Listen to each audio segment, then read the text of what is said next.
That's So good. editing the video actually brought me back to the full screen. Perfect. Okay. Oh dear, oh dear. Where are Right, that's good. Right. Right. So hopefully you should have the slide up. Thumbs up, anybody? Can you see the slideshow? No, No. no. This is weird. Let's say my internet connection's unstable, but it shouldn't be that unstable. You know, see, Yeah, your video's freezing. There we are. Ah, okay. Okay, hopefully it was just my local internet then. Okay, shall I start? For the first story today, let's have a look at galaxy mergers close to home. In a new paper appearing in the Astrophysical Journal, researchers have combined data from the Gaia mission with follow-up ground-based observations from the MMT in Arizona to document the lineage of stars in the Milky Way's outer halo. Our galaxy, like most large galaxies, has formed through the mergers of smaller systems over time.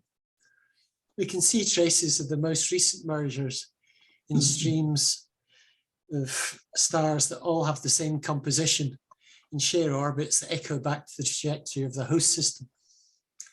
While these stellar streams are fascinating, each of them contributes only a small mass of stars, typically less than 1% of our galaxy's mass. Hidden in and around all these streams, however, is a population of stars that merged with the Milky Way 8 to 10 billion years ago, and brought with it roughly half the stars in the galactic halo.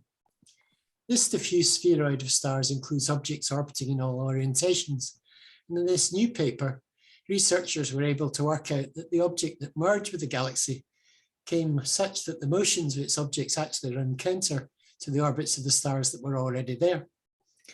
You might have noticed I haven't mentioned the name of that colliding galaxy. It's the Gaia Sausage Enceladus dwarf galaxy, which, let's face it, is a ridiculous name for one of the most important events in the formation of our galaxy. It's referred to in some places as the Sausage or Gaia Sausage Galaxy, because Gaia found that the remnant stars form a sausage shape with their orbits. In other places, it's called the Gaia Enceladus Galaxy, after Gaia and her Titan son in mythology. And for good measure, many folks just put all those three words together for one ridiculously named result.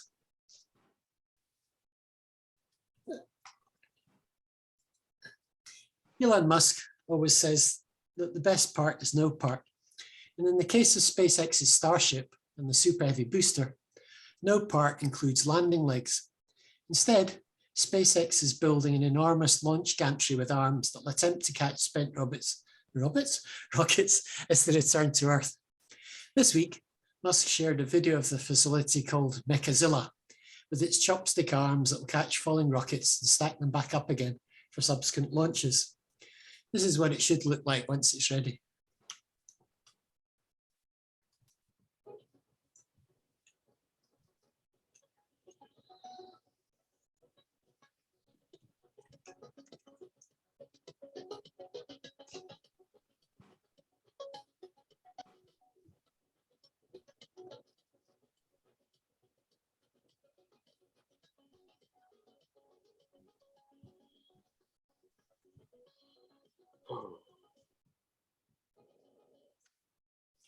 Let's face it, it looks to me like it'll never work, but Elon Musk and SpaceX guys have done so much stuff that's been utterly spectacular. I've little doubt it actually will work, but certainly some contraption. There's currently a problem with cosmology in that using different methods to calculate the expansion rate of the universe leads to different answers. Researchers using the Hubble Space Telescope observed a series of galaxies that can see once contained both type 1a supernova as well as Cepheid variable stars. These two kinds of objects are used to measure distances throughout our universe, and finding both kinds of objects together allows us to calibrate our measuring tools.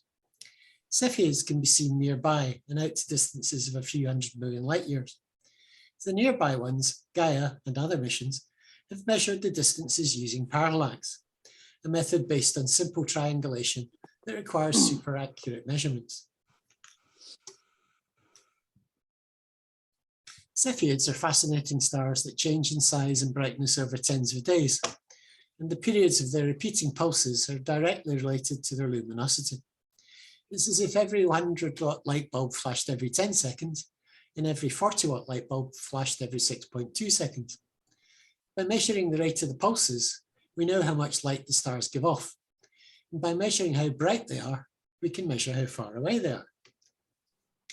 Type 1a supernovae are exploding stars, and theoretically, all the stars are about the same mass and explode with the same energy, give or take some correction factors.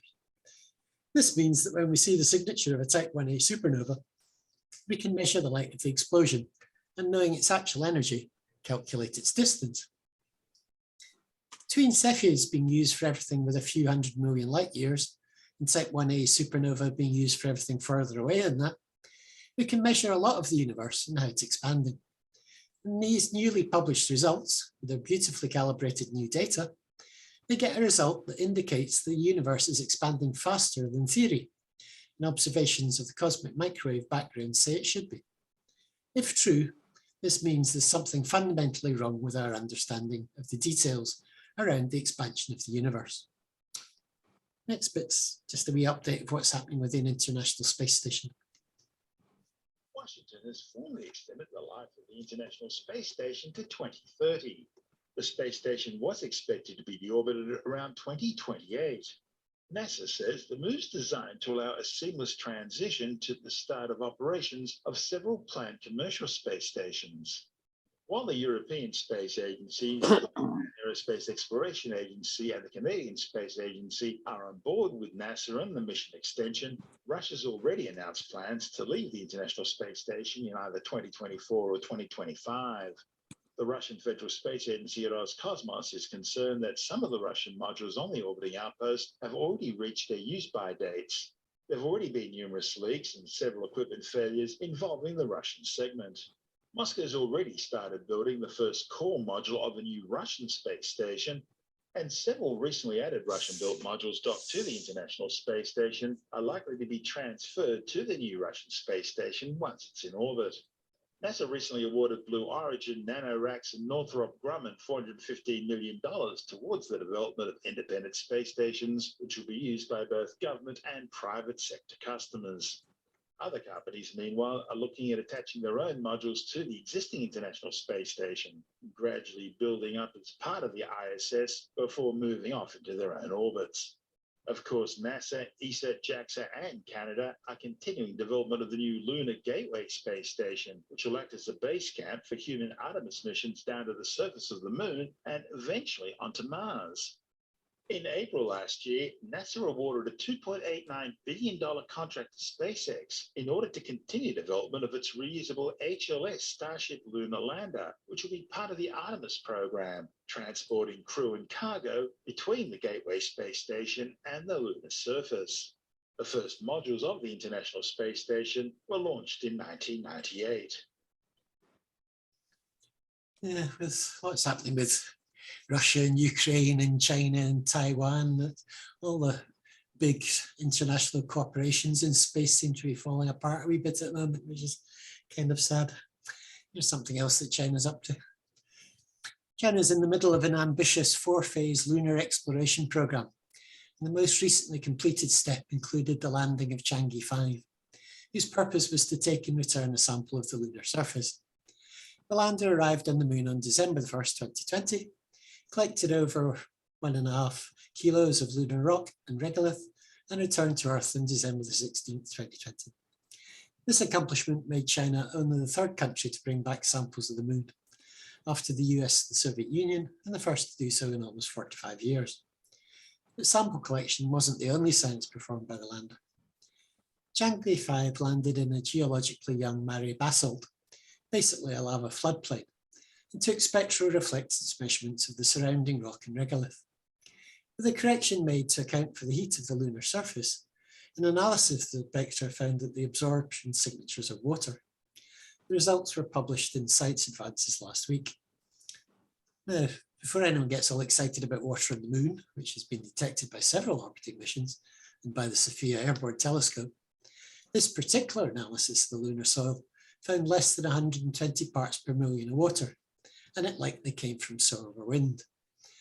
And I think we had Luke Daly from Glasgow University speaking to us about this time last year, and he's coming back to speak to us soon about the discoveries he's made about charged particles in the solar wind interacting with surface dust of asteroids to create water molecules that hide under that surface. So it looks likely that that's the case on the moon as well. Interestingly, a rock that was analysed was found to have about 180 parts per million of water, suggesting that the lunar interior may be a better source for in situ water. That rock was on the surface and was probably ejected up onto Chang'e 5's landing site, either during an explosive point in the eruption that flooded the Mare or from the collision of a meteorite. Of course, the main reason this discovery is exciting is that the US, Russia, China, and all their space partners are looking for in situ resources to make a lunar base feasible in the near future. In fact, that's China's final phase in their exploration program, to use in situ resources to construct a research station near the lunar South Pole. However, before that phase happens, China has one more lunar mission to conduct. Chang'e 6 is expected to launch in 2024 and will also return samples to Earth.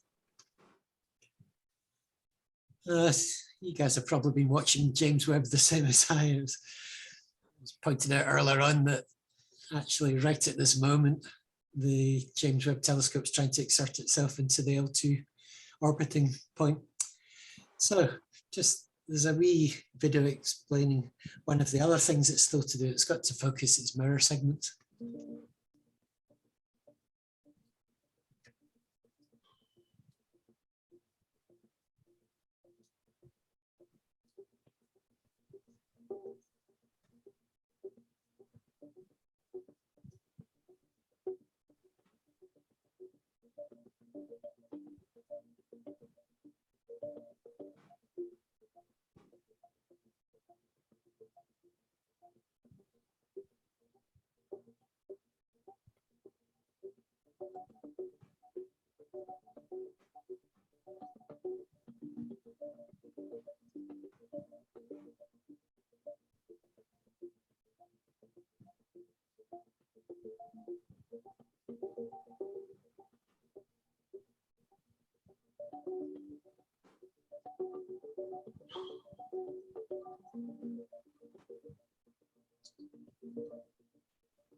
Last wee segment. Data from the Cassini mission keeps fueling discoveries.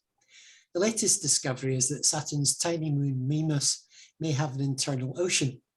If it does, the moon joins a growing list of natural satellites in our solar system that may harbour liquid water under the surfaces. Worlds with interior oceans are called interior water ocean worlds, or IWOWs. If the new paper announcing this discovery is correct, tiny Mimas will join worlds like Europa, Enceladus, Titan, and maybe even Pluto on the growing list of IWOWs in our solar system. How did scientists discover that Mimas is a potential IWOW? It's all thanks to Cassini mission to Saturn, a collaboration between NASA and ESA. That mission ended with a plunge into Saturn in 2017, called the Grand Finale. But before it concluded its mission with a purposeful plunge into the gas giant's atmosphere, the spacecraft's instruments detected an unusual libration in Mimas's rotation. Librations like the one found in Mimas's rotation are often indicators of a geologically active world with a subsurface ocean. A new paper published in the journal Icarus explains the findings. If Mimas is an IWOW, it would be different from the others in the solar system like Europa and Enceladus. These ocean-bearing moons show geological activity that Mimas lacks. The authors point out that the physical librations Cassini sensed can be explained by either a non-hydrostatic core or a global liquid water ocean beneath 24 to 31 kilometers thick ice shell. Oop, that's wrong. If Mimas has an ocean, it represents a new class of small stealth ocean worlds with surfaces that don't betray the ocean's existence. The world's stealth certainly applies to Mimas compared to other IWOWs like Enceladus and Europa. Mimas's cratered surface gives no hint of an ocean underneath, although researchers suspected it might be a large chunk of ice rather than rock. Its density is too low to be all rock, though it may contain some. Because the surface of Mimas is heavily cratered, we thought it was just a frozen block of ice, the researcher said. IWOWs, such as Enceladus and Europa, tend to be fractured and show other signs of geological activity. Turns out Mimas's surface is tricking us, and our new understanding has greatly expanded the definition of a potentially habitable world in our solar system and beyond. Mimas is close enough to massive Saturn to be shaped by the planet's powerful gravity, which is strong enough to stretch the small moon into an ellipsoidal shape. These same tidal forces cause heating, along with heating from rotational energy. There's a delicate balance here. The heating must be powerful enough to melt the interior to liquid, but not so powerful that the surface melts. The researchers developed numerical models based on tidal heating models to develop a plausible explanation for the vibrations that Cassini sensed. They concluded that an icy shell 24 to 32 kilometers thick covers Mimas's interior ocean. Compare that to Europa's icy shell, which is probably 10 to 30 kilometers thick, and to Enceladus's, which is probably 30 to 40 kilometers thick. Most of the time, when we create these models, we have to fine-tune them to produce what we observe, the researcher said. This time, evidence from internal ocean just popped out for the most realistic ice shell stability scenarios and observed vibrations. And as always, thanks very much to the Universe Today people for the newsletter that gives me the up-to-date information that I use to compile the space news. That's the space news for tonight.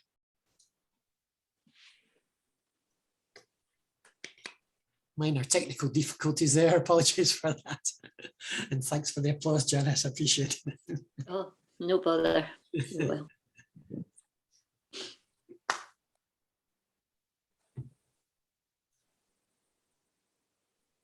Alice Amanda, you're muted. Storm. I had thing with my video and that, and I thought I had unmuted my mic as well. Right.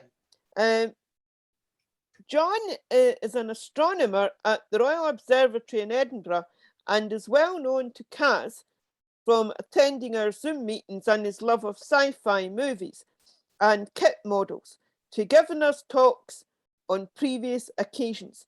So let's give John our usual Kaz warm welcome.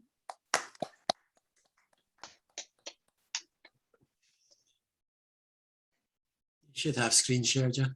Yeah, right. I'm going to talk for a minute or two without that, and then I'll bring up some slides in a minute or two. So yeah, hello everyone. As Alice Amanda says, I'm John Davis. I'm still at the Royal Observatory, Edinburgh, although probably not much longer, as I'll be 67 next week. Alice Amanda asked me if I could pull the talk together fairly quickly because it had some need to rearrange your schedule. So I've thrown something together about my space model kits. So let me start with a bit of expectation management, as we like to say. So this presentation is based exclusively on kits that I own and which I've built, and ones which can be bought by you and I in an ordinary model shop. So Harban Hobbies, Wonderland in Edinburgh. So there's nothing special. There are no specialist kits included. Nothing that involves 3D printing. Nothing that involves vac form or resin kits.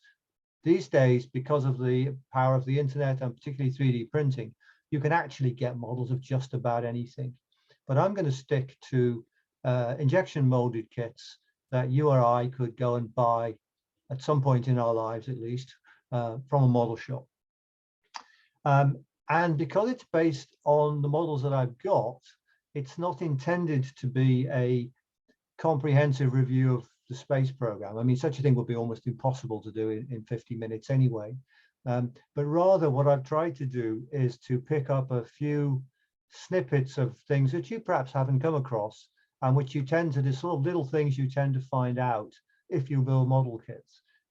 So it's not in any sense comprehensive. It's definitely a bit of a pick and mix of odds and ends.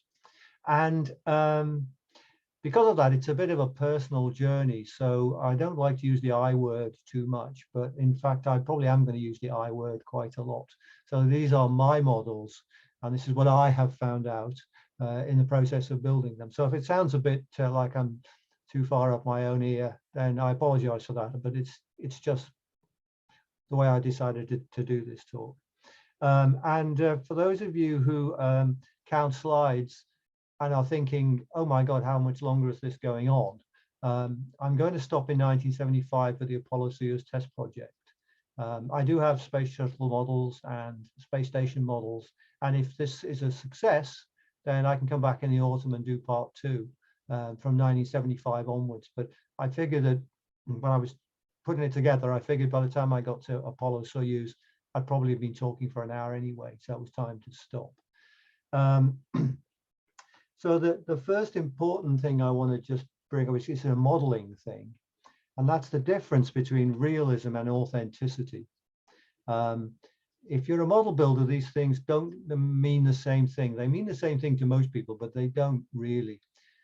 Realism is making a model of a Morris Minor car and painting it some shade of blue that looks like the Morris Minor that your dad owned. Authenticity is building a model of a Morris Minor like the one your dad owned, painting it exactly the right shade of blue, putting on a number plate that is exactly the number plate of your dad's old car, and sticking a nodding dog on the back shelf because your dad had a nodding dog on the back shelf. So I go for realism. As long as it looks about right, I don't care that much if the number plate doesn't exactly match my dad's Morris Minor. I don't care exactly if it hasn't got the nodding dog on the back seat.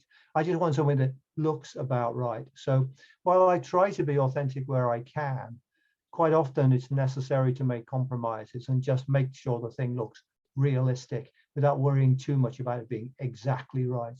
And I'll show you a few examples of that as we go along. And excuse me, the other thing is to talk a little bit about scales. Now, the scale of a model is, well, what it says on the tin. It's the ratio of the model to the real thing. And I guess most of you are my sort of generation, so particularly the men amongst you probably built Earthix models when you were children, or Hornby trains or something. So the standard modeling scale for Earthix aeroplanes is 1/72. So it's one inch equals 72 inches. So this is a tornado multi-role convoy aircraft in 70-second scale. Now, this is the airplane I used to work on in my first job. And 1/72 is a fairly standard scale for Airfix planes, Airfix planes, Spitfires, Hurricanes, Lancasters, all that sort of thing. It is similar, but not quite the same as the scale of Hornby trains. That's 00 scale, and or is it HO00? That's 4 millimeters to the foot, which translates to 1/76, not 1/72. So while an Airfix plane and a Hornby train are about right, there's a slight difference of a few percent. You don't really notice it unless you build two things of the two models of the same thing in the two different scales and put them side by side. I build a lot of model tanks, and you can quite clearly see when it's a 72nd scale tank compared to a 76 scale tank. They look exactly the same, but one's about 5% smaller. Now you might wonder why on earth why 1/72? Well, that's because, I guess it's because anyway, Airfix is a British company originally, and we used to work in imperial units. So 1/72 is 1 inch equals 72 inches. It's 6 feet. So that's why it's 1/72. I'm not quite sure how the 4 millimeters of the foot scale evolved for the trains. But there you go. That's just a little historical anomaly. Now, Airfix, when they started building models of planes like jumbo jets, VC-10s, Concords, these in 72nd scale turn out to be a bit too big. Originally, they were actually just too big for the molds which were used to make the kits, but also they would be large and therefore expensive, and therefore out of the price range of the children that they were mostly selling to. So they then adopted a second scale, which is 1/144. which I probably will call 144 scale. So that's half the scale of your standard Earthix kit. And this is an example. I'm actually working on this at the moment. This is a space shuttle in 1 to 144 scale. It's got no transfers on it yet. That's why it's all white. So those are the two standard scales for model aircraft. And when Airfix went into building model rockets, they stuck to their 144 scale because it made a good match to their model passenger planes. However, it's not a very good scale for spacecraft, because in 72nd scale, a human being is about so big. And since most early spacecraft were only just about big enough to squeeze a couple of people in, then a Mercury capsule in 72nd scale is also about that big. So it's a bit too small to make a sensible model kit out of. So spacecraft kits tend to be in other scales, usually 1 to 24 or 1 to 32. And that's about the size of a person in a Scalextric model set. It's about the size of a person in a Britain's Cowboys and Indians that you might have bought as a child and played with, so about a person's about so tall. French companies, Heller is a French model making company. They tend to do things in scales of 1 to 100 or 1 to 125 because France is metric. So 1 to 72 makes no sense at all if you're a European, because you're used to working in a metric scale. So metric models tend to have scale factors of 10 or factors of 5, so 1 to 100, 1 to 200, something like that. So there are all those different scales that you find, and it's difficult sometimes to get decent comparisons because you get a capsule in some scale and a rocket in some different scale. So some of the time I try to stick to 144 for my rockets, but the spacecraft tend to be all kinds of different sizes. So with that out of the way, let me try the screen share. So get my PowerPoint up. So if I click that and that and that, you should see my title slide. Is that right? So we've got it, yep. Okie dokie. So I click to go into that. We've done all the introduction stuff. So the original, the history of space exploration starts with modern missiles. First of all, Wernher von Braun and the V2 missile that was fired against Britain. And then in the 1950s, those missiles evolved into intercontinental and intermediate range ballistic missiles. And since they were high tech at the time, those were the sorts of things that model makers made models of. The leading ones in the United States were Revell and Monogram. And these kits are long since out of production. However, the molds which you use to make a model kit are very expensive to make, and once you've made them, they're practically indestructible. So the molds tend to get shoved into a warehouse somewhere, and then every 25 years they bring them out and remake them. So these are all recent reissues of old kits from the 1950s, and you can tell they're reissues because they generally call them, well, heritage edition or history makers or classic kit or something. Revell have also started reissuing some of their models in the original packaging, like this Nike Hercules missile, but it's another modern reprint. The chances of getting an original 1950s kit are actually very small. So just like with the real space program, the space modeler world begins with models of missiles. But as you probably know, von Braun and his equivalent Sergei Korolyov in the United States, they had the idea of converting their missiles into satellite launches, and the Russians, of course, did it first with their rocket Sputnik. Now, this is a Soviet kit. It's in 144 scale, that's standard scale for rockets of the original Sputnik launcher.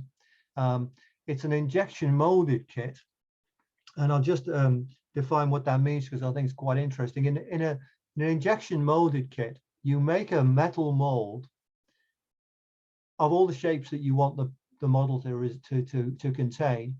Then you connect up all of those little holes in the mold with channels. Then you make a top half, which is the other side of the things you're trying to mold, and you squeeze the two together. When you're ready to make the model, you squirt plastic in through a hole. The plastic flows through all those channels and then flows into the molds. And when the plastic's dry, you pull the two halves of the mold apart, and that's what you get left with. So the solid bars that connect all the parts, which modelers call sprue, are actually the channels through which the molten plastic flowed when it was making the parts you're going to stick together. And if the two halves of the mold don't match exactly, which is not uncommon if they're very old molds that have got slightly worn, what you get is that kind of fuzz in between, so that in the center of the kit you can see that there's a lot of stray plastic. That's where plastic has flowed between the two halves of the mold, and that's generally called flash. It's usually very thin because the gaps between the two halves of the mold are very thin, and then you just have to scratch that off with a sharp knife or sandpaper or something. But I want to draw your attention to the box art on the left hand side of the picture and the right hand edge of that box art, because that actually tells us how this Soviet carrier rocket, the so-called R7, works. So let me zoom in on that. The R7 consists of 4 carrot-shaped booster rockets and a central core. At liftoff, all four of the strap-on boosters are firing, as is the core. And the thing lifts off like that. And after a minute or so, the 4 carrot-shaped external boosters fall away. And that's illustrated in picture 2 of that little diagram. And then the central bit, core, carries on into orbit. Now, interestingly, the Russians call these carrot-shaped extra boosters the first stage. And they call the sustainer bit, the bit down the middle, the second stage. Whereas in the West, we would call that a core stage, a first stage with 4 strap-on boosters. So there's a definition, a difference in definition between what the Russian Soviets call their stages and what the Americans call it. The Americans would call it a 1.5 stage rocket, with the solid rocket boosters being the half stage. And although it's not very, so I can illustrate, this is the Airfix equivalent of the R7, and here's it showing the 4 strap-on boosters jettisoning. Now, if you look closely at this or use your imagination, you'll see that each of the 4 strap-on boosters and the core stage each have 4 nozzles. So it looks like this thing's actually got 20 engines, but it doesn't. There's only 1 engine in each of the strap-ons, and there's only 1 engine in the core stage, but each of those engines just has 4 nozzles.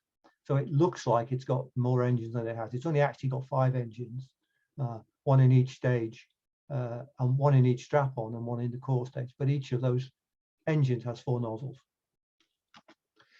So the Russians successfully launched their Sputnik satellite in 1957. Now, the Americans were also thinking about launching a satellite, because in 1957 it was the International Geophysical Year, and the Russians announced that they were going to launch a satellite, and nobody believed them because they thought the Russian technology was too backward. But Korolev took his R7 intercontinental ballistic missile and used it to launch Sputnik.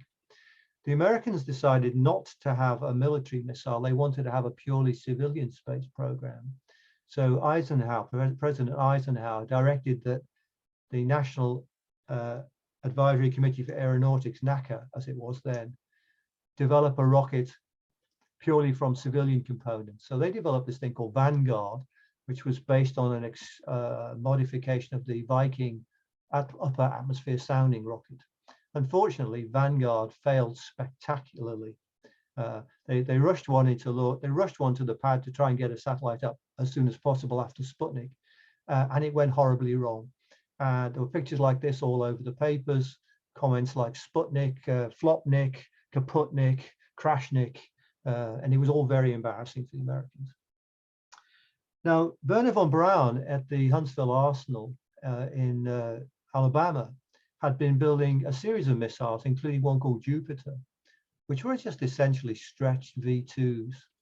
And he said, I told you this was going to happen. I could have launched a satellite months ago if only you'd let me. But you told me I couldn't because it was a military missile and you didn't want a military launch. For heaven's sake, let me do it. And he said he could launch a satellite in 60 days. And his boss said, steady on, 90 days. Let's say 90 days to be safe. And in order to try and recover the prestige lost because of Sputnik, von Braun was authorized to try and launch a satellite with this Jupiter C. So this is the Jupiter C rocket. It's these are from Glencoe models. They're fairly new kits, actually. The one on the left is the rocket itself. The Jupiter was an intermediate range ballistic missile to which a couple of solid rocket upper stages were added to make the Jupiter C. The C stood for composite. And the Jupiter C was actually launched for launching dummy re-entry vehicles. So they went up, then they flipped over and they fired a rocket to point themselves straight back down again to test re-entry nose cones. But von Braun just said, look, just don't point it down, just let it keep pointing it up, and up it'll go into space. Now, in an attempt to camouflage the fact that this was a military missile, the official name for this launch vehicle is actually Juno 1. But since it is a Jupiter C, and by any other name, most people still refer to it as Jupiter C, and the Juno 1 name never really caught on.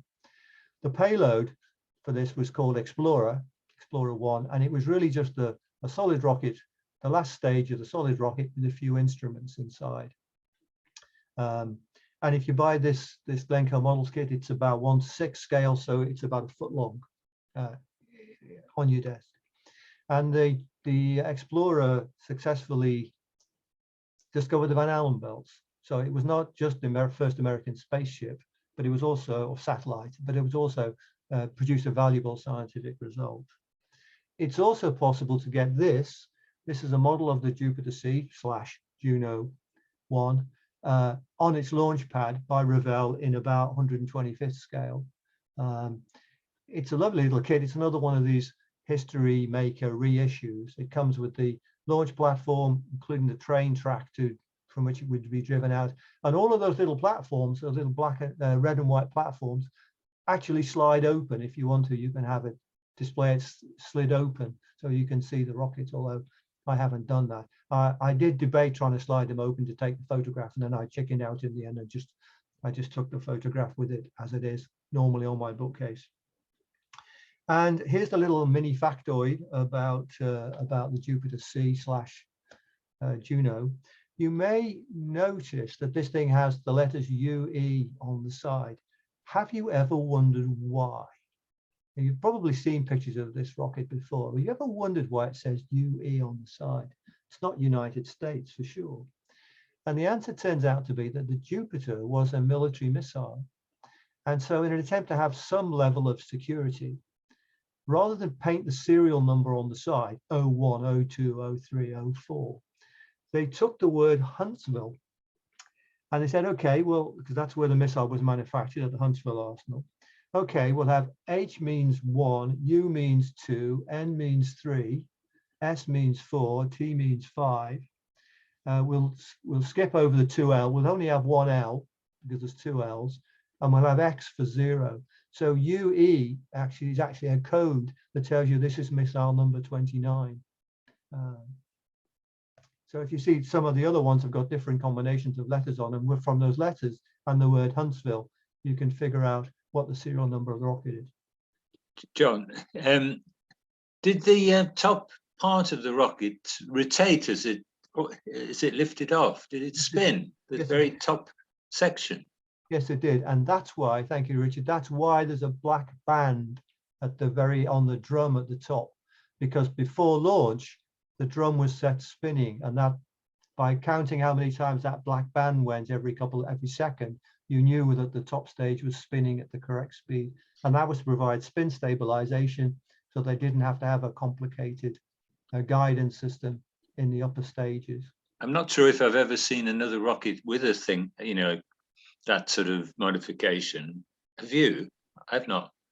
Don't know of one. No, I can't think of one offhand, but if you watch the launch of the if you go into some video library or something and watch the launch of this, you'll see that little black band flicking past, and that's the reason. It's so they can measure the spin rate to make sure it's spinning properly before they launch. So the Russians already had a big rocket with this R7 that they used to launch Sputnik. That's the airfix kit there on the left. And what they did was they just put more and more upper stages on. So the first one, the white one to the left here, or more or less in the center of the picture, is the lunar version. So they just put an upper stage on it. And that's what they used to launch the Lunar 1, 2, and 3, which are the first spacecraft to fly past the moon, crash into the moon, and return photographs of the moon. And then when they were ready to launch a human being, a man, into space, they just put a capsule on an even slightly larger scale. So the model on the right, which is painted green, actually these things should really be greeny gray, but it's difficult to get the exact color match. They're really more of a gray color because they were military missiles when all said and done. So what they did was they put on the top a spacecraft that could carry a person, and that's shown down the bottom right hand corner of the display. There's the Gagarin in his orange spacesuit, and that's the Vostok capsule with the shroud cut away. Now, if you've got to imagine that thing sitting at the top of the green model. The thing on the right we'll get to in a second. So the Russians, here's the real thing. This is an R7/Vostok rocket at the Soviet Exhibition of Economic Achievements in Moscow. A picture I took myself in 1976. That exhibition, there was a big space. It was the whole park is the Soviet Exhibition of Economic Achievements. There was a space pavilion. This was right outside the space pavilion. And the R7/Vostok rocket launcher is assembled in a hangar in the dry, and it's rolled out to the launch pad on that red train and stood upright only a couple of days before launch. So they, unlike the Americans who built their rockets out in the open in Florida where it was nice and sunny, at Baikonur, the Russians built their rockets in a closed hangar and only wheeled it out to the launch pad just prior to launch. This one's painted all white. I say the real things are actually gray, but when they're full of fuel, the liquid oxygen causes ice to condense on the outside, so they look a sort of mixture of white and gray when they're fueled. And if you were to go inside the exhibition, here's a 1:1 scale model of the Vostok capsule. Yeah. John, I went there in 1966. Yeah, I was there in 75. Now, I've seen pictures of this taken in about 2000, when apparently it had been converted into a car showroom and all the space had just been pushed into one corner so they could cram more cars in. I suspect now that Putin is trying to rehabilitate the Russian ego. It's probably been converted back into a space display.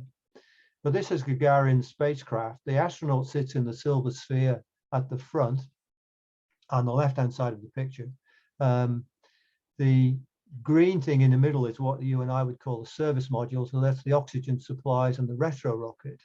And the white thing is the upper stage, the third stage of the rocket, which launches them into space. Now that's obviously a replica because Gagarin flew in the real thing. But you can buy several models of the Vostok. The top one here is the Revell kit in 1/24 scale, originally issued in the 70s. I've actually got about 4 inches away from my left foot is the original box of the original kit, which I still use to store magazines in. But this is one of the History Maker reissues. This time it's called a classic. The one on the right is a very similar drawing, but it's a West German kit. On the left is an original Russian kit, which I bought from Wonderland in Edinburgh. And that actually shows the Vostok spacecraft itself. So you can see the circular spherical capsule, which carries the astronaut, the green service module with the retro rocket at the end. And that bit you can't see in the other kits because it's hidden by the upper stage. And here's a little factoid about Vostok that comes from all of this. The Revell kit comes with a seat in which the astronaut sits, and it's an ejector seat because the re-entry system of the Vostok was relatively crude. It was a ball because that way it didn't matter which way up it was. Any altitude would do. Once it had re-entered the atmosphere, it deployed a parachute. But the rate of descent would be sufficiently high that an astronaut who stayed inside the capsule would very likely be seriously injured by the impact with the ground. So the plan was that the astronaut would eject using a standard ejection seat I should find in a jet plane and descend by his own personal parachute. But, and this is a model of a Gagarin in his suit, on his ejector seat. But the international rules for aviation records generally say that you must land in the same airplane in which you took off. And it must be a normal landing. And the Russians were very worried that if they admitted that Gagarin had ejected from his capsule instead of landing inside it, that all the international records for height and speed and distance that they would otherwise get would be disqualified because he didn't land in his aircraft. So they spent years denying that Gagarin had actually ejected. Whenever challenged, they would use some weasel words like, the landing proceeded exactly according to plan, or the landing system functioned normally and everything was okay. But they would not admit for years that Gagarin had ejected because they were afraid that they would lose all of their spaceflight records. Now, the Americans were beaten in space by the Russians. They also had a manned space program. It was called Mercury. They were desperately trying to get it up first. You can get models of a Mercury kit. This is, I think, in 1/48 scale. It's about 2 inches tall. The black thing is the Mercury capsule. It's about 2 inches tall. It comes in a box with a Gemini Gemini craft, which is the thing on the right. And the first American missions were suborbital flights launched by a Redstone rocket. And here it is, the thing with the blue arrow. The Redstone is another version of Jupiter. It's a slightly enlarged version of the Jupiter C with a Mercury capsule on top. The Redstone was not powerful enough to put the Mercury capsule into orbit, so Shepard and Grissom just flew suborbital trajectories straight up, straight down, 15 minutes in total, 5 minutes of which was spent dangling under a parachute on the way down. To the best of my knowledge, you can't get a Mercury kit in 144 scale. So what I did was I simply went to work one day and said, can you get a piece of plastic tube and use a lathe to make it this shape? And then I stuck the little escape tower and the fins on myself, made out of bits of scrap plastic card and so on. So that's to scale with the Gagarin model to its left. And you can see how much smaller it is down the Soviet R7. To get into orbit, the Americans needed a more powerful rocket, and to do that, they used the Atlas booster. The Atlas was another intercontinental ballistic missile, but it was early on in particular, it was very prone to failure. And those of you who a few years ago heard my Runaway Rockets talk, most of those explosion videos which I showed were Atlases blowing up. You can get a model of a Mercury Atlas. The one on the left is the Revell, recently reissued, I believe, which comes with the Atlas rocket, the Mercury capsule, the launch pad, a load of little vehicles and stuff to make up the complete launch set. The model's about the rocket's about 9 inches high. It's a lovely little kit. I've got one. It's in the loft, and I didn't want to get it out because it's buried in plastic chips, and I'll probably break it trying to bring it downstairs. So I just give you a picture of the box instead. The picture on the right is a different kind of model altogether. This is produced by Estes, and Estes make flying rockets. These are basically hobby fireworks. So you build a rocket out of plastic and cardboard tubes, and then you stick a firework rocket about the size of a lipstick up the back of it, and you blast it off the ground. It flies to a few hundred feet, pops out a little parachute, and then comes down under a parachute. I've built a couple of these, but I've never launched them. Because if you think I'm going to spend weeks and weeks building a model and then sticking a firework up its behind and blasting it into a field and hoping I'm going to find it afterwards, you're very much mistaken. So this box is still in my loft. It's never been assembled. And even if I did assemble it, I've certainly no intention of launching it. And a little interesting factoid about the Mercury program. The original Mercury capsule was designed to be completely automatic. And so the astronauts were provided with a porthole so that they could have a nice look out of the window while the computer did all the flying for them. And the original Mercury astronauts were very, very upset about this. They did not want to be, as it was called, the spam in the can. And their only job on the flight was to look out window and take photographs. They got a lot of flack from the other test pilots because a monkey is going to make the first flight and the humans are only going to go later. So they insisted that they have the opportunity to control the spacecraft manually, and in particular, if necessary, to align the spacecraft with the horizon. And to do that, they needed a window in front of their faces, not a porthole sticking out to one side. So the capsule on the left is Alan Shepard's Freedom 7 with the porthole and no window. The one on the right is John Glenn's Friendship 7, in which the porthole's disappeared. It would be round the side anyway, but it's not there. And instead, there's a rectangular window directly in front of the pilot's head so that he can look out of the window and align the spacecraft with the Earth's horizon if prior to retrofire. So if you've ever seen The Right Stuff, there is a horribly clunky scene in which a bunch of American astronauts shout at a German who is clearly supposed to be von Braun, saying they want a window in their capsule. But it's true, the original Mercury had a circular porthole, whereas the later ones had these rectangular windows. And the kit comes with all 6 transfers, including Friendship 7, but of course Freedom 7, but you can't use the Freedom 7 transfer because it hasn't got the right window unless you modify it yourself. After the Vostok program, there were 6 missions. The Russians went to a 3-man spacecraft called Vostok. We now know, we didn't know at the time because it was very secret, but we now know that the Vostok was in fact just a Vostok capsule with the ejection seat ripped out so they could squeeze 3 people in wearing tracksuits. There was no ejection seat. There was no escape system. In order to make sure there was a backup if the retro rocket failed, Gagarin's had 10 days supply. So if his retro rocket had failed, the capsule would have re-entered normally by atmospheric drag before his oxygen ran out.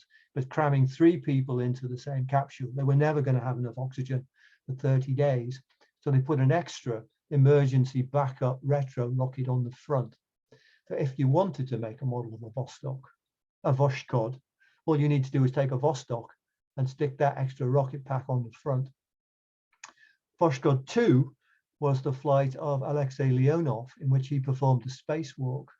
The spacewalk was done by putting an extendable, inflatable airlock over the hatch. And again, if you wanted to modify a Vostok kit, you could do by putting on the retro rocket and adding this inflatable airlock. There were only these 2 Vostok flights.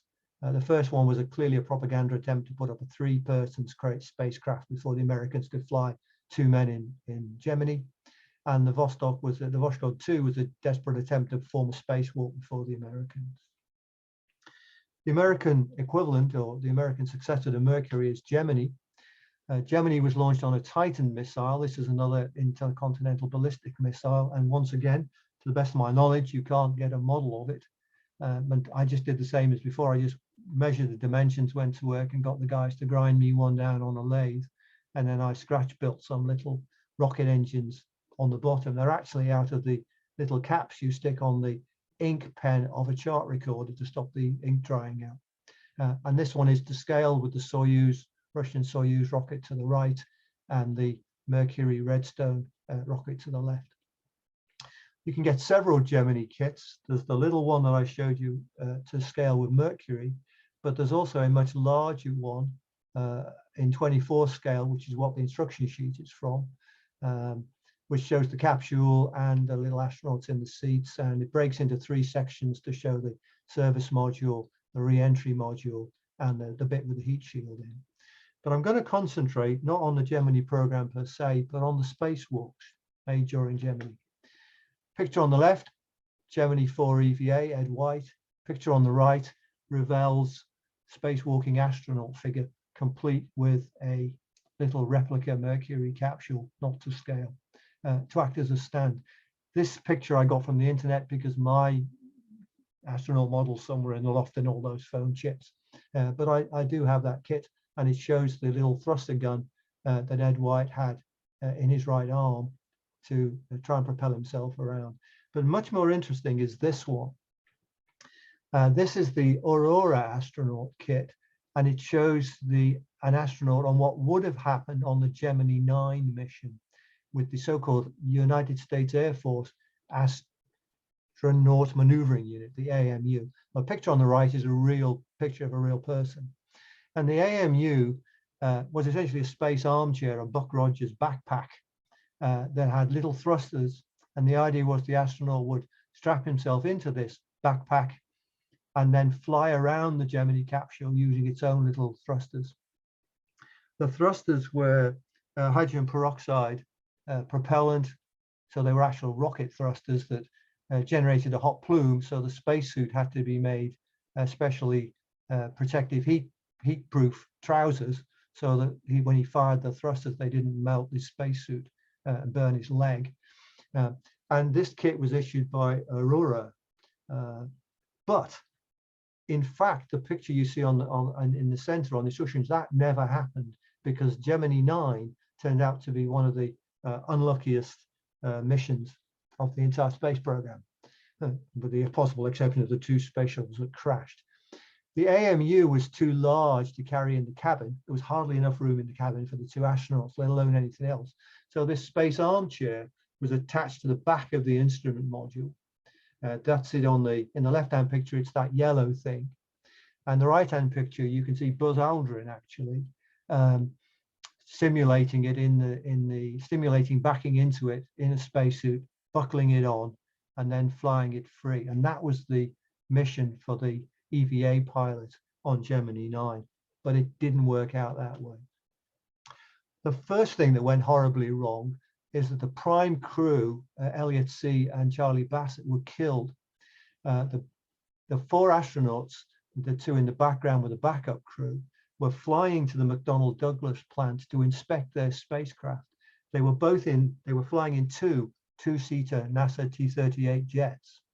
And when they got to St. Louis, where the McDonnell factory was, the weather was really bad, low cloud, rain, drizzle, snow, I think. They made instrument approaches, but they didn't get it right.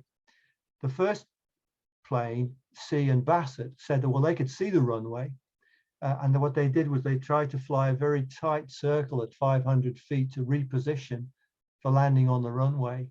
The second crew lost sight of them and, thinking their visibility was too bad, abandoned and did a complete missed approach and climbed away to try again. Unfortunately, Bassett and C got it wrong, and as they flew around the airfield trying to get lined up with the runway, they crashed into one of the buildings. In fact, they crashed into the very building that their spacecraft was inside. They were both killed instantly in the crash. So the backup crew, Gene Cernan and Tom Stafford, got promoted to the prime crew. Then they needed a backup crew. Their backup crew was the backup crew for the next Gemini mission, Buzz Aldrin and Jim Lovell. So there was a rotation pattern. So if you were a backup, you would fly on a mission 3 missions later. So the backup crew for Gemini 10 would fly on Gemini 13, except there wouldn't be a Gemini 13. And so Lovell and Aldrin had essentially a dead-end job until Bassett and C were killed. Cernan and Stafford are promoted. Lovell and Aldrin move into the backup crew, and then they get to fly Gemini 12. And then, of course, as a result of the experience on Gemini 12, Buzz Aldrin gets to fly to the moon. And all of that follows from the crash of the prime crew. But it got worse. Cernan and Stafford are promoted to prime crew. Their first mission is, the idea of the mission is first a rendezvous with an Agena target rocket. This had been done on Gemini 8, but then that had gone wrong when the thrusters jammed and Armstrong and Scott had to abort. So the Gemini 9 Agena was launched, but it went wrong. It failed to reach orbit, so they had to abandon that. The alternative was a backup target called the Augmented Target Docking Adapter, which was just half an Agena rocket with a docking system at one end and just some small attitude control at the other. That was launched instead. Only the shroud failed to come off. You can see it here. The white nose cone failed to jettison. It was held in place by these metal bands which should have been destroyed by explosive bolts, but which weren't.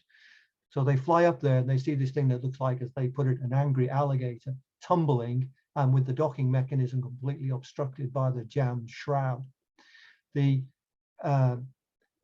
suggested that they could do a spacewalk over to it and somehow cut the shroud clear with a pair of scissors or something, but the mission controllers decided this was far too dangerous because nobody knew how the shroud would come off. For all they knew, it might fly up and hit the astronaut in the face. So they abandoned that and they said, never mind, we'll just do the spacewalk on the astronaut maneuvering unit thing. Cernan comes out, he starts his spacewalk. This is a picture of him and a picture he took of his capsule, but he finds it very hard work to get to the back of the spacecraft. By the time he reaches the maneuvering unit and starts to back into it and try to connect up all those straps, his heart rate's 155. He's sweating so much that his visor is almost completely steamed up. He manages to clear a small hole in the visor by rubbing his nose on it to wipe the condensation off. Remember, you can't just put your fingers behind your glasses if you're wearing a spacesuit. And in the end, they abandon it. They decide it's just too dangerous. And so the Cernan disconnects from the astronaut maneuvering unit, eventually manages to clamber back into the spacecraft. And the AMU is abandoned. It never leaves the back of the Gemini capsule. There were no further attempts to use it. It wasn't really needed for the moon program. So it went into abeyance, but it does eventually emerge as the manned maneuvering unit, tested inside Skylab. On the left-hand side, the MMU used cold nitrogen gas rather than hydrogen peroxide thrusters. And so you don't need the armor-plated trousers. And having demonstrated it works in Skylab, it's then deployed on the space shuttle. This is Bruce McCandless doing the first free flight of the manned maneuvering unit on the space shuttle mission. But after the Challenger accident, all the complicated spacewalks requiring the MMU were cancelled. And so it was never used after the Challenger accident. So let's look at Apollo. How are we doing at the time? Oh, crikey. Kennedy challenged. He sent a message to his to Johnson and said, "What can we do that will beat the Russians? Can we do the space station? Can we go around the moon? Can we land on the moon?" And the answer was, the only way to do it was to land on the moon first, because that was so difficult that both the Americans and the Russians would be essentially starting from scratch. And so they've got a chance to win. So Kennedy commits the Americans to landing a man on the moon. Now, there are three ways of doing this. And when the commitment was made, nobody had a clue which was the best way. The simplest way, which is the version you see in the film Destination Moon, is to build one whacking great spaceship, blast it off from the Earth, land it vertically on the moon, do your exploration, blast it off from the moon again, and come straight home. It's fine in theory, works for George Powell, but it's not very good in practice because it turns out you need a humongous rocket to do it. The rocket that the Americans thought of to do this was a thing called Nova. If you can read the text, it tells you that the Nova has 8 F1 engines. The F1 is the engine that's subsequently used in the Saturn V. So it has a takeoff thrust of something like 1 million pounds of thrust. It has more F1s in the second stage. It's a gigantic rocket. Bigger, much bigger than Saturn V. And although this was sort of being thought about, as soon as Kennedy said he wanted to land on the moon and back within a decade, the Americans realized very quickly that they'd never developed such a big rocket in time. And they had to find a different way of doing it. So the second way of doing it, which is the way that was preferred by the sort of classical theorists of all this, von Braun and so on, is first you build a winged space shuttle. That's the thing on the left. Then you build a space station. And in those days, people thought they would be wheels, so you could have artificial gravity. Then you build a lunar landing spacecraft in Earth orbit, and you fly that to the moon. And that's called Earth Orbit Rendezvous. And Earth Orbit Rendezvous was the mode which von Braun himself preferred. However, you still have a problem. First of all, even if you haven't got time to build a space station, you have to launch 2 or 3 Saturn V rockets in quick succession, one with the lunar lander, one with the crew and the fuel. Rendezvous them in Earth orbit, then fly to the moon. And when you get to the moon, you've still got the problem of landing something the size of a lighthouse vertically on an unknown surface.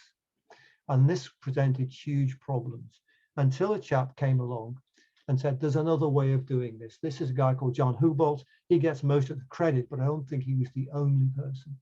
He said, no, we could do this a different way. We can go and do lunar orbit rendezvous.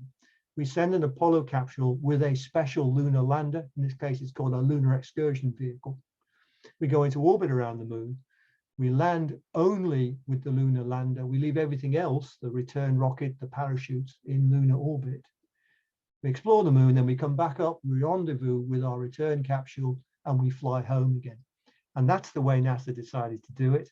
And that can be done with a single Saturn V launch. So it becomes feasible within a decade, because the Saturn V was at least a rocket of manageable size that they thought they could build.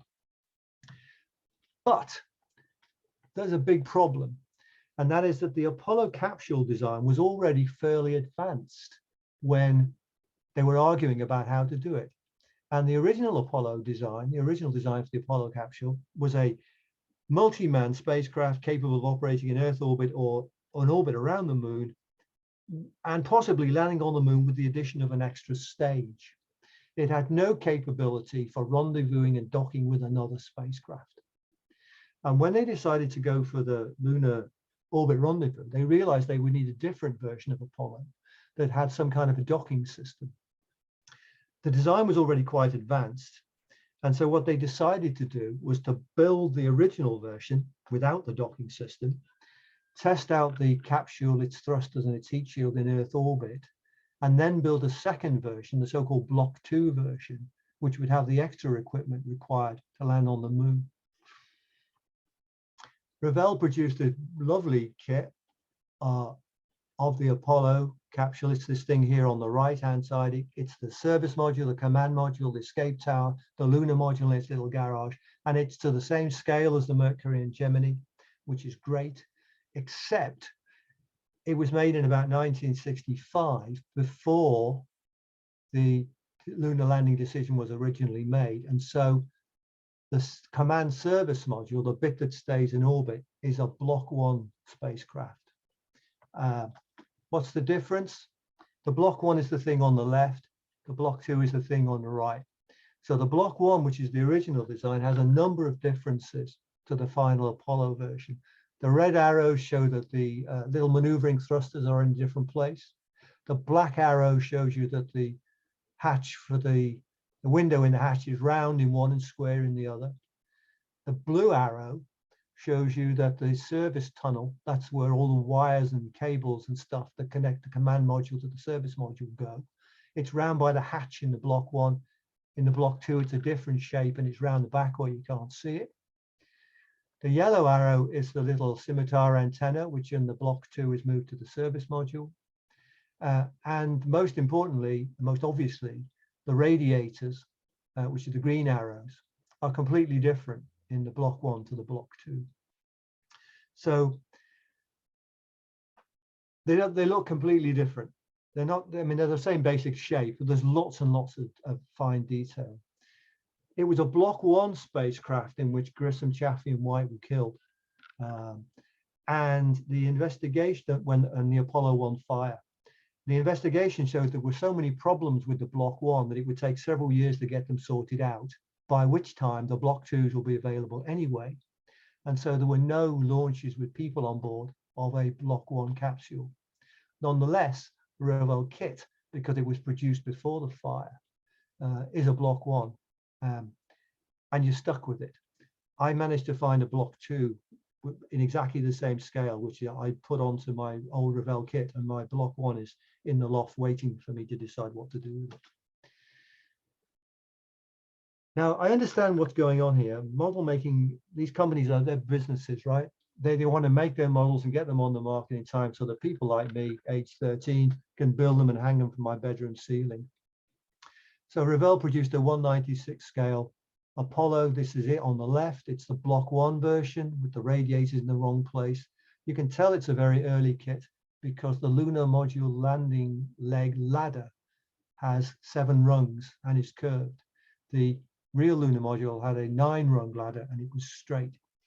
The picture on the right is one of these kits which I have hand modified to represent a block 2. So I've sanded off all of the bad detail and built on new stuff to try and make it look as realistic as possible.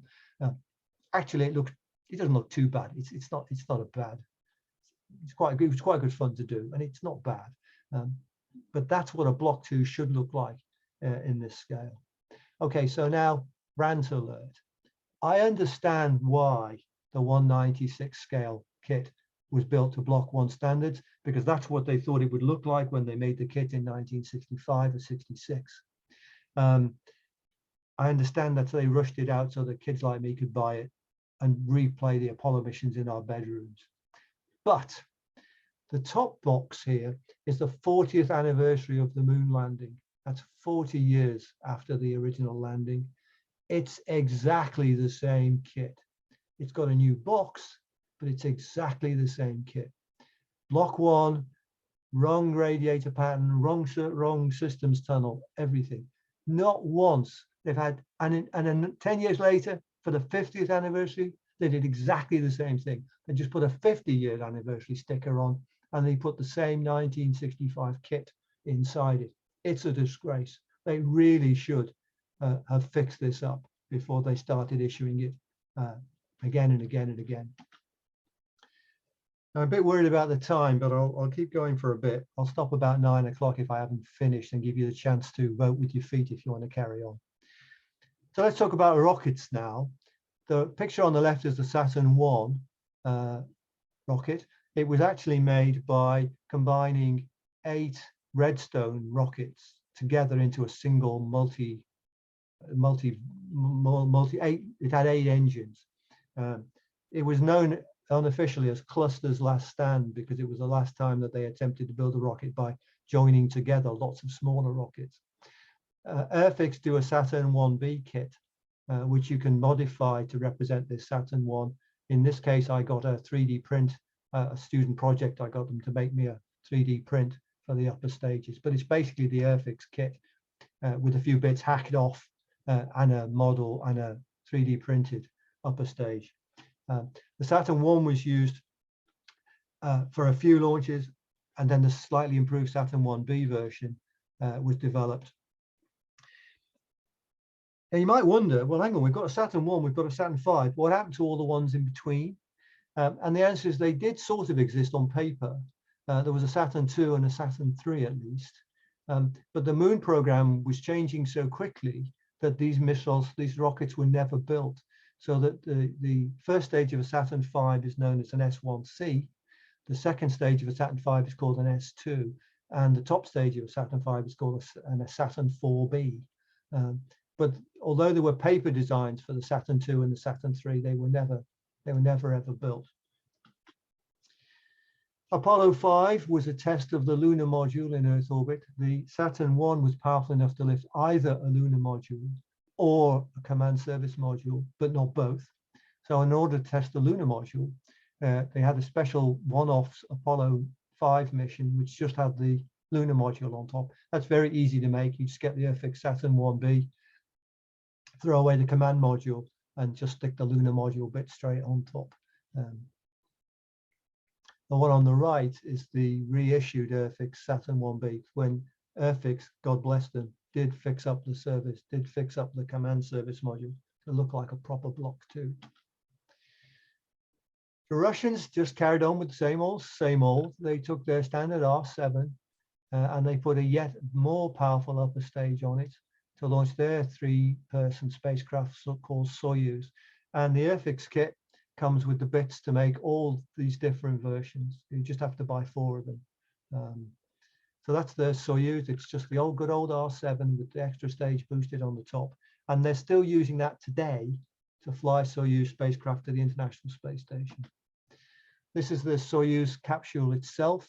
It was originally designed as part of the Soviet lunar program.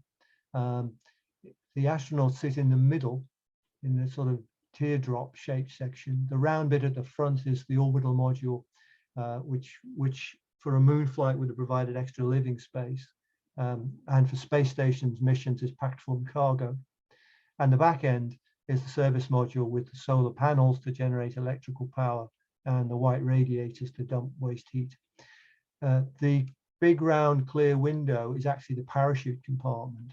It's not a window on the real thing, but I left it clear so you could see inside, because there's spacesuited figures inside and you can't see them otherwise. There are 2 small portholes in the side, but to see forwards, the astronaut have to use a periscope, because the orbital module completely blocks the view forward. So that's the Soyuz, still in use today to fly people to the space station. They've launched, I don't know how many of them now, 90 or something probably. Back to rockets. Here's the good old Airfix Apollo Saturn V. Again, this came out originally in about 1968. I remember building one around the time of the Apollo 8 mission. It's a pretty good kit, actually. It stood the test of time fairly well. I built mine, I cut one open so you could see the engines inside. The only major problem with it is, as originally issued, it had a Block 1 command service module. So this is a Block 1 painted to look like a Block 2, but the surface detail is wrong. When Airfix reissued this kit for the 50th anniversary of the moon landing, they did completely modify the upper stage of the kit to make it more realistic. So God bless them for doing that. But this is the original version with the slightly wrong thing. The granddaddy of all of these things is the Revell 196 scale Apollo Saturn V. That's got the same kit that I've already shown you of the command service module and the lunar module, but now it's got the whole rocket, and they've done the same thing here. This is the original 1960s kit, complete with everything that was wrong with it. And you see the sticker on it, it says 50th anniversary. They've had 55 years to get this model right, and they're still issuing the 1965 version in a new box. And there's a lot of things wrong with this kit. I always wanted one as a child, but it was far too expensive. About 15 years ago, when I was visiting my dad, I saw one in the window of one of his neighbors. And every time I went past it, looked like it was in worse condition. So eventually I knocked on the door and said, does that model belong to some child who's left home and you don't know what to do with it? And the lady said, no, actually it belongs to my husband. He got it as a 40th anniversary present, a birthday present, because he'd always wanted one as a child. I'll ask him. To make a long story short, he said he didn't want it. Next time I went to visit my dad, I picked it up, and I then spent the best part of a year rebuilding it. I cut off all the extraneous detail that shouldn't be there. So the little boxes around the rocket nozzles, which shouldn't be there, I cut them off. I hand built various extra bits. And after a year, I had this thing that's on the right. So it's now much more realistic. It's got a Block 2 command module, service module. It's got all the right antenna patterns and stuff like that. I actually have 2 more of these unbuilt in my loft. I thought I'd just practice on this one, but it was such a struggle. I haven't had the heart to get the other 2 out of the loft and do them. So they're still sitting in my loft unbuilt, waiting for me to get around to it. That stands about 3 feet tall. You can see that the scale of it. That's in my other bedroom on the floor. You may have seen, in fact, you've almost certainly seen these famous movies which show the Saturn V launch and the first stage falling away and then the interstage falling away. And then almost always you see this thing on the right, which purports to be the third stage, the S4B jettisoning, coming out and climbing away. But that is not a Saturn V launch. That's a Saturn 1B launch. How do I know? Because I'm a sad old man. But mostly because the Saturn 1 had 3 ullage rockets. These are little rockets which are fired to both separate you from the stage you're abandoning and also to settle the fuel in the tanks. The Saturn 1 had, the S4Bs used on the Saturn 1 had 3 of these ullage rockets. One at 12 o'clock, one at 4 o'clock, and although you can't really see it, there's another one at 8 o'clock. The S4Bs used on the Saturn V had only 2. So this is definitely a picture of an S4B leaving a Saturn 1, not a Saturn V. I don't care how many times you see this on documentary films where they tell you it's an Apollo Saturn V. It is not. Have you ever wondered how they got these pictures? We're talking 1970s here, long before video technology. These are actual cine films that were recorded on cameras in the rocket stage and then jettisoned. That's what the picture bottom left is, in an armored capsule with a parachute, which then fell down, landed in the ocean, and with luck got picked up. So that's how these pictures were taken. They're actual cine films in a reusable, in a recoverable capsule. And that's another reason why this can't be a Saturn, an S4B stage, because by then they were so high and so far from Cape Canaveral that they would never have been able to recover the cameras. So that's my little sad factoid about the Saturn V. Lunar module kits. There's quite a few of them actually, and some of them are not bad. The Revell one here in 48 scale is the same as comes with the complete stack of the tower and everything. It's not a bad kit, but a better one is this monogram kit, which was issued on the 25th anniversary of the moon landing. It comes with a base. The thing with the letters in it, bottom right, is the self-adhesive gold foil to stick around the landing, the descent stage, to get the patterns exactly right. And it's really quite well detailed, including, and this is my little factoid about the lunar module. If you've listened to the landing documentaries, you'll hear them going, Aldrin calling out 4 forward, drifting to the right a little, down at 2, and then suddenly shouts contact light. Contact light means that they're 6 feet off the surface. The engineers correctly reasoned that a rocket landing firing downwards into a dusty surface would throw up a huge cloud of dust, and that the astronauts might not be able to see for the last few seconds of the landing. So they put a 6-foot-long probe on each of the landing legs, connected it to a light. It's that little blue light in the top right-hand corner of the gray control console. When one of those 4 sticks hits the surface, it lights up the light that tells them they're 6 feet above the ground, and it's time to switch off the engine and fall the rest of the way. So those probes are what triggered the contact light, and the contact light is what tells Armstrong and the other landing astronauts to turn off the engine. This monogram kit actually includes those little landing probes. Here's the kit assembled. It's a lovely thing. It's got a base complete with the shadows and everything, the astronauts, the experiments. The Apollo 11 lander didn't have a probe on the foot pad with the ladder in case it bent up and blocked access to the ladder, basically in case the astronaut coming down the ladder got the probe stuck up his bottom as he came down the ladder. But if you look at the 12 o'clock position of this kit, you can actually see the probe sticking out. Here's a close-up of the base with the little probe just waiting for you to paint it gold. And on the right-hand side is a picture of the real thing, complete with the probe sticking out of the lunar dust. Monogram. Finally, somebody started producing proper Block 2 service modules. This is a monogrammed kit in 30-second scale, so it's quite big.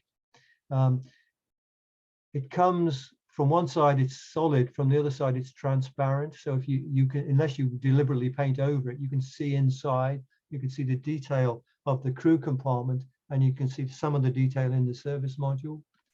So here's the model on the left. The gray things are the fuel cells. The gold round things are the oxygen tanks, and the gold thing at the bottom is the hydrogen tank. The pictures on the right are the real thing. And it's one of those gold balls that explodes on Apollo 13 and blows out the panel, which I talk about in that runaway rockets talk I gave you several years ago. You can also get decent models of the command service module, because a new generation of kits, particularly Dragon, which is a company from the Far East, they make very good models of these Apollo capsules. This one's a Apollo 11, but they also do one on the ground with a lunar rover and everything. So these are vastly superior to those original kits from the 1960s, which are constantly being reissued. Now, I have about another 10 minutes. Do you want me to carry on, or have you had enough? Please carry on. I'm thoroughly enjoying this. Okay, Absolutely. Okay, right. So So that's the Apollo program out of the way. The next big thing on the American side was the space stations. Right, so the Russians built a space station called Salyut. The first one failed. The first one was rather sad. The Soyuz 10 crew docked with it, but couldn't get the hatches open. Actually, they couldn't make a hermetic seal, so they couldn't get an airtight seal. So they had to come home without ever getting on board. The Salyut 11 crew successfully got into the Salyut space station, stayed on board for 21 days, but then were killed on re-entry when their capsule depressurized. You can't get, to the best of my knowledge, a kit of the Salyut space station, nor can you get a kit of the American Skylab.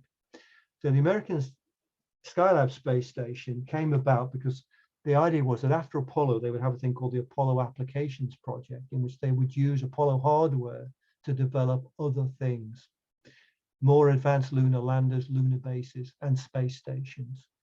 Almost all of this fell away when the budget for the space program dried up in the 70s. Skylab was the only one that survived. The original plan was to launch the workshop as a Saturn 1B, and then for the crew to fly up, vent any unused fuel in the S4B stage, the top stage of the Saturn, and build the space station inside it. They decided this was too dangerous. So what they decided to do was to build the space station, the Skylab, on the ground in the upper stage, only this time launch it on the Saturn V. The Saturn V was quite powerful enough to launch the Saturn launch the S4B workshop into Earth orbit by itself. So the space station could be built inside the S4B stage without any fuel or anything else. And then the crew would fly up in Saturn 1Bs. It didn't go completely to plan. The picture on the left is the Skylab space station. As you will know from my talk on things that go wrong, the panels failed to deploy and various other problems arose. But that's for another day. Airfix did reissue their Saturn V kit with a Skylab option. So they provided you with these extra bits. That's the model on the right here. The bottom two stages are exactly the same. The third stage is exactly the same except for the paint scheme. And then the very top is the shroud for the Skylab. This is actually a resin kit that I bought, a resin adapter that I bought. But Airfix reissued this thing with a Skylab option a few years ago. I never bought one because I have so many Saturn V's, I don't know what to do with them. I didn't want to pay 35 quid for yet another one. I am told that if you buy the Skylab version, you get the command module as well. So if you buy the Skylab version, you get a spare command service module which you can use to modify another kit. But that's the Skylab launch model. And that brings me on to the last of these missions, the Apollo-Soyuz test project. This was the first attempt to develop a international human piloted space program. It was the last flight of an Apollo capsule. The crew were Tom Stafford, who we met earlier when we talked about Gemini 9. Deke Slayton, the only one of the original Mercury astronauts not to fly. Unsurprisingly, he's the guy with the grey hair, because by then he was quite old. And Vance Brand, who went on to fly the space shuttle. The idea was that they would fly up and rendezvous with a Soviet Soyuz spacecraft piloted by Valery Kubasov with the dark hair and Alexei Leonov, the bald guy, who was the first person to ever walk in space. And that they would dock the two spacecraft in Earth orbit to simulate a space rescue. This was a sort of propaganda thing cooked up by Richard Nixon and his Soviet equivalent. The Apollo and the Soyuz, however, use different atmospheres. Apollo uses 5 psi of pure oxygen. The Soyuz uses a more Earth-like mixture of 15 pounds per square inch oxygen-nitrogen mixture. So you can't transfer directly from one to the other without getting the bends. So the plan was the Americans developed a little docking adapter, which is the thing in black in the middle. You can see it in the mission patch as well. And this is essentially an airlock, which has the docking system compatible with Apollo at one end and the docking system compatible with Soyuz at the other end. And the astronauts would transfer into this thing, stay in there for a few hours as they adjusted the atmosphere, and then transfer into the other capsule. The docking mechanism was the so-called androgynous system. So instead of having a probe that fixed into a docking drogue, in which the probe had to do the work, you had to drive one into the other. This androgynous system could be either spacecraft could be the active one. The Americans could push into the Russians, or the Russians could push into the Americans. And this mission was to be launched by a Saturn 1B in 1975. Now, by 1975, the original launch towers for the Saturn 1B had long been decommissioned. But since the upper stage of Saturn 1B was the same as the upper stage of Saturn 5, apart from those separation motors I mentioned earlier, what they did was they built a platform, milk stool they called it, so they could use the Launch Complex 39, which is used to launch Saturn 5, to launch these Saturn 1Bs for Skylab and for Apollo Soyuz. So this grey structure is just a stool to raise the Saturn 1B, so that the top stage, the Saturn 4, matches the launch tower for the Saturn 5. And the model on the right, that's the Airfix.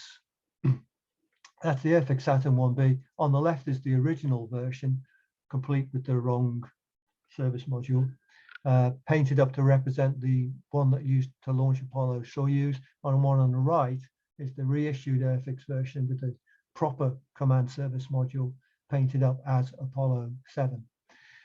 The three little black dots in the right-hand rocket, in the middle of the right-hand rocket, they're called first motion markers.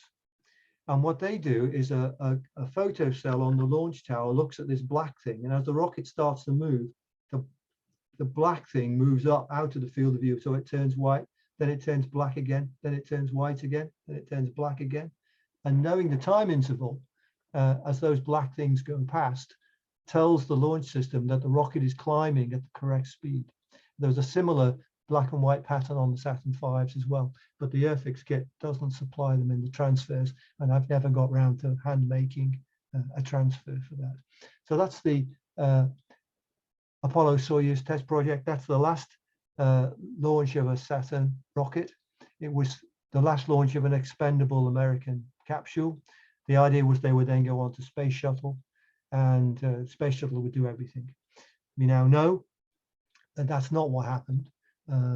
That it was not the last capsule ever launched, because the Americans have gone back to capsules with the SpaceX from the Falcon from SpaceX, and the Constellation Orion project, which is just like Apollo on steroids. So they've gone back to capsules in the 2020s, although in the 1975s we thought they would never do it again. And that's why this mission's of particular interest to me. Revell produced an Apollo Soyuz kit, and here it is. I'm sorry to sort of sound like a broken record. Yet again, it's a Block 1 CSM with all those radiators in the wrong place. I've painted this to represent a Block 2, but you can see it's not right because all the white patches don't match up with the engravings on the service module. And there's the little Soyuz in 1/96 scale and the little black docking adapter. Again, Dragon, this produced one of these things. I've got one in the loft. I haven't built it yet in 72nd scale, which I'm looking forward to building because I'm sure it'll be much more realistic. And with luck, I'll have it finished by 2025 in time for the 50th anniversary of the Apollo Soyuz mission. And I say this one's a bit special to me. Those of you with very good eyesight can probably read what it says on the press badge. But I actually went to Cape Canaveral to see this rocket launched. The good-looking young man in the hat is me, age 20.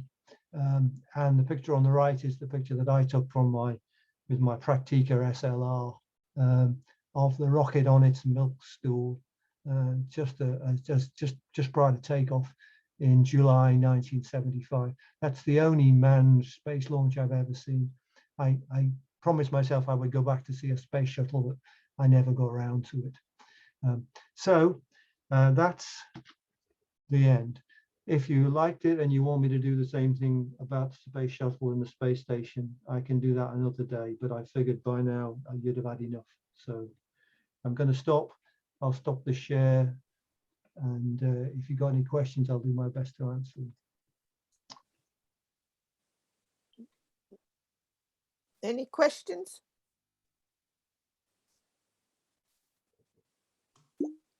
No questions, but just like to say I thoroughly enjoyed that. Aye, it was really good. Yeah, Aye. I've never seen anything like that. And I tend to attend all these cosmology talks, or the straight ones about the actual rockets launching themselves. But that was just fascinating. Thanks very much, John. It's brilliant. Aye, it was really good. Aye. Thanks very Aye. much. I had a lot of fun putting it together. I mean, when Alison had asked me if I could knock something up in a fortnight, I thought, yeah, that's the only thing I've got time for. I rushed up into the loft, put all these things on my bedroom floor and started photographing like crazy. Terrific. So increasingly the American public are thinking that they never went to the moon. Any comments, Yeah, John, well, about the deniers of moon landing? well, I'm being recorded. I don't. No, I don't agree with them. of course not. No.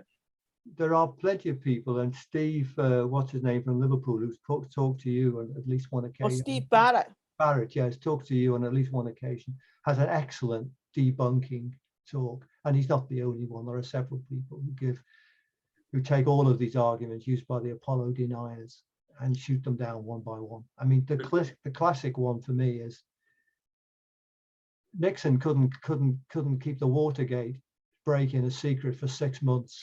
How on earth could anybody have kept a fake moon landing secret for 50 years? I mean, it's just ridiculous. Our own prime minister can't keep a bloody garden party secret. How could you possibly the moon? They also think that by finding one thing that's maybe wrong, it disproves the entire thing. Whereas that's the way that the jury system works when you're trying to, the court is trying to devalue a witness. Find one thing that's sort of wrong, and then the rest of their evidence, and that's the sort of logic. It's completely anti-science in terms of its scope, isn't it? The idea, it's seriously, Steve Barrett and co. I've got all these arguments off pat. If you want to have this conversation, have it with him, because he's got all those little things to his. You lived through the Gemini and so on. Like, as kids, I'm a little bit older than you, and it was absolutely, we followed every little bit of it we could. It was a complete adventure, and your talk tonight as you've added a lot of detail I really didn't know about, and it brings it home again. How it was, how such a struggle it was. It was, but they were successful in the end. I didn't actually know about the T-38 crash in any detail at all. I didn't realise that, and that had implications for Buzz Aldrin. Yeah, it's probably why Buzz Aldrin was the second person on the moon. I mean, over here, you can't see them, but there are my 15 scrapbooks of newspaper clippings from exactly that generation. Over here, you can't see it, is my filing cabinet full of NASA press releases that they sent me in big yellow envelopes marked "Photographs do not fold, official NASA business." Well, make sure you look after them really well, because you're probably one of the very, very few people that has that sort of collection. I'm probably one of a few, at least. I mean, I'm sure there are lots of others, because there were lots of people of our generation who did exactly that. Yeah, but it's whether they persisted and still have whether them. they kept them, in pristine condition and that, I mean, just as an example, it's my Apollo Bagatelle set. Good. But you wouldn't find one of those. You won't find one of those except in They'll be worth a fortune in 200 years' time. I've got loads of them. Remember these? Shell garages used to give them away when you Oh yeah. 4 and 11 pence a gallon or something. Yeah. No, the thing is, there's a lot of people that don't understand it. you know, if you've got a husband and wife, you know, and the husband passes on, you know, the wife won't value, you know, won't recognize the value in it, and the things get thrown out, you know, things get thrown away. I think that again, get back to the plastic kits, which is the theme. Because I also build model tanks, but not because I've got any connection with tanks, but just because I got interested in them. Yeah, And occasionally I go to, there's an International Plastic Modelers Society who have an annual meeting in Perth, usually. Perth, Scotland, I mean, not Perth, Australia. And I went to one of these things, and there was some statistic that said typical number of kits built by IPMS member, 85. Number of kits owned by a typical IPMS member, 208. And that's why these things are not that valuable, because you think they're valuable because they're old, but actually there are hundreds of modelers who've got lofts full of unbuilt kits. So never going to be really like stamps are the same, aren't they? You know, stamps aren't worth very much, really. Well, unless you get some with a really, it's very hard. I mean, kits were made by the thousands, or by the millions. So. Yeah, I wasn't so much talking about the kits, but all the other sort of stuff that dates back from there. I'm moving house, I'm just sorting things out and wondering what to throw out, you know. Yeah, well, any space memorabilia, you can throw it up here, I'll promise to look after it. Thanks, it was a great talk, lovely. Well, I liked it. Yeah, and I say, Alice and Amanda, if you want me to do the space, but I've got that. I figured, and I was right, that it was going to run way long if I tried to do the space shuttle. Yeah, I'll get you a date for the autumn. Sometime in the autumn. Because I mean, I never realised that the the grid thing where you had the plastic model and the grid, that was the oh god, the sprue. You mean yeah, that's how you make them. Where everything's it odd ran up and then the other bits, and then that's how it came off, and you had to break it. I never realised that. Yeah, no, that's how they make them, and that's why when they get old, you get this extra flash because the two halves don't quite match up, and it's also why they're so, because they're basically lumps of steel which have been etched.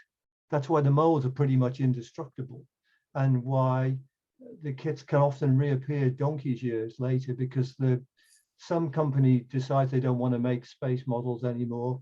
And instead of just melting them down, they sell the molds to somebody else. So there are these entrepreneurs who buy up the old molds, like Glencoe Models, and Mobius is another one, who buy up the molds and then reissue the kit. So I've got here, he says reaching across.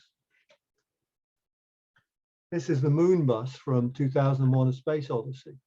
All right. Now that was originally issued by Aurora, American company, right? And it was 19 and 11pence, or 17 and 6 or something, when my pocket money was 5 shillings, and I was way too much for me to buy.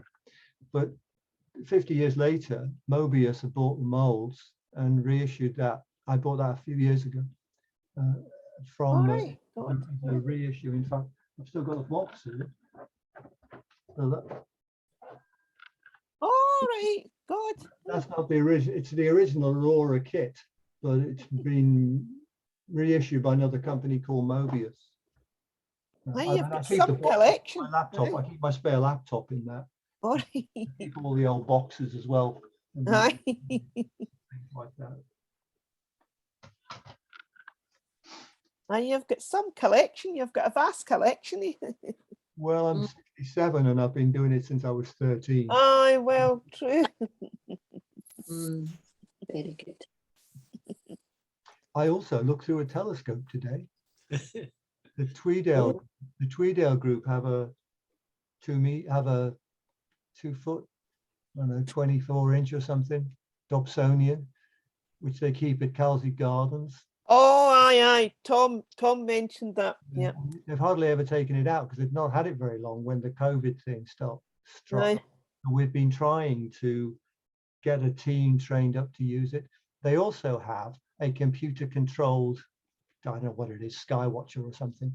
And I said, look, let me take that home and play with it. Because if I can make it work, then, you know, we've got 2 telescopes. If we have a star party, and blow me down, I got to go within half an hour. You know, it's computer controlled go-to mechanism. You align a couple of stars and you find Venus and it drives itself off. And I looked through it this evening at Jupiter. And I All right. Jupiter and the 4 moons through the Excellent. bedroom window in twilight. I mean, I hadn't even aligned it properly. I just pointed it out the window. Oh, there we go, Jupiter. Aye, because it's no clear here. I don't know what it's like your way, Janice, but it's certainly no clear here. No. It was just a twilight. It was just a slot in the twilight. There's no point in taking the telescope out in the garden because I knew I was doing this. Can't remember when it was a few weeks back when I did see the Jupiter, Saturn on the aligned in the sky at the one point, but I'm thinking, and then 2 minutes later, it's because my sister had said, "Oh, that looks like a star." When I was on the phone with her, I says, "No, that's the planet Venus. It's really bright." And the time I got off the phone with her, and I looked with the binoculars, the clouds came out. Yeah, well, it was. I just happened to be driving home. Right. And thought, oh, if it's still clear when I get home, I'll just have a quick try with that telescope. But it looks like I can. I'm just waiting for a clear night, take it out in the garden, and try and align it properly. Right. Because you know, you tell it where it is, and it goes off and it points to the star, and it says put the star in the middle. Right. Okay. And then it slows to another one. You put the star in the middle, and then it knows where it is. And in theory, it can then drive to any MSA object or whatever that's in its catalogue. Aye, because I mind Tom saying when I gave my volcanoes talk to use in 2018 that Yeah. you very rarely used the observatory because of the weather conditions, you know, because you were like here. Yeah, I mean, the weather's always going to be a problem, but Aye. a bigger problem is we don't have enough people who are confident to use it. So we're trying to train up a cadre of 6 or 7 people. Right. If we decide to have an open night or something, there's a good chance we'll have enough people to do it. I mean, it's not difficult, it's just scary. I mean, we know it costs, you know, people, no offense, but, you know, people know it costs 35,000 quid and they're terrified of breaking it.